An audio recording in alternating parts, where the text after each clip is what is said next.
Skew-T charts, also known as skewed temperature, right? 30 degrees Celsius, 10 degrees Celsius, it's all at an angle. How weird. Skew-T log P charts, logarithmic pressure. You can see the sections get bigger the higher you go because it's logarithmic, because that's how air and weight and pressure work. You have a weather balloon that goes up into the atmosphere. It reads temperature. With the red line, it reads dew point. On this line, this is going to be a much better way for you to understand stability, because stability is not just 2 degrees Celsius lapse rate. It's more complicated than that. And so to start off, you have this line right here, which is a dry adiabat, because air actually cools at 3 degrees Celsius per 1,000 feet in the bottom half of the atmosphere when it's not saturated. And then that answer gets way different if you are saturated. You got the moist adiabats, they cool off way less quickly. In fact, sometimes they warm up a little bit because the condensation of water produces heat. It's latent heat due to the water changing state from gas to liquid. And so that's what this moist adiabat is. On the previous Skew-T I was looking at, this is implied. Unfortunately, they don't depict that. So now that we have moist adiabats and dry adiabats, we also have mixing ratios, which are these yellow lines right here. This is kind of unintuitive about these charts. This over here with these mixing ratios is way more moist than, and has more water vapor than these mixing ratios over here, right? Because higher temperatures can hold more moisture. So now that we've got that idea, how do you use a Skew-T chart to determine stability?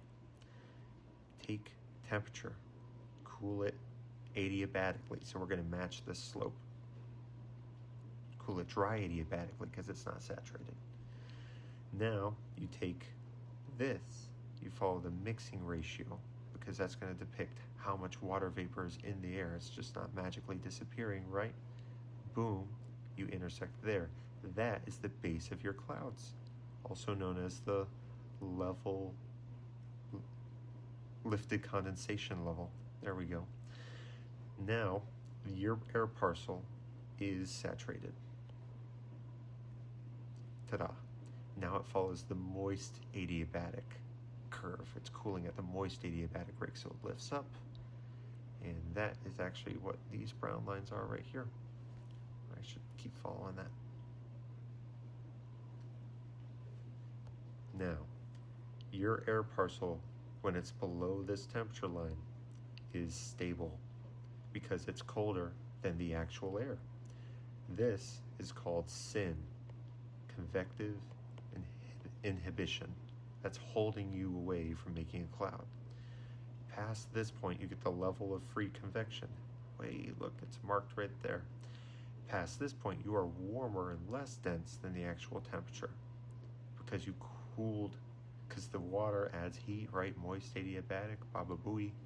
And so now you are less dense and you are free to raise and convect as much as you want until your temperature equalizes again at the equilibrium point.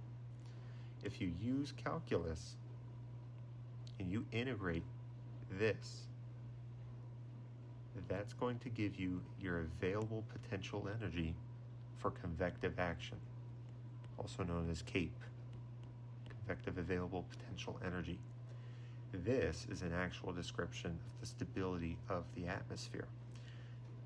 So you have a little cap that's going to make it hard to start the lifting action. If only we had a cold front or orographic lifting or a low pressure system to boom, get through that cap. Because once you push an air parcel through there, now you're free to rise as much as you want. Cumulus, towering cumulus, even thunderstorms and supercells and stuff like that. Let's see here. You would find that on the North NWS Radio Sonde page. And if you kind of look, because that Skew-T chart was Jacksonville at 1800. If I go here to observations, I pull it back to 1800. Boom, Jacksonville's on the outside edge.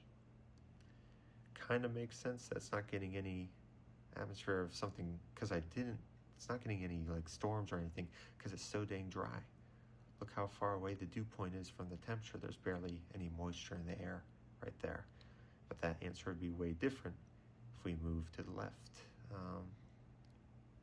right? Because then you're in whatever this hurricane that's being formed in right now is. So yeah, it's Skew-T.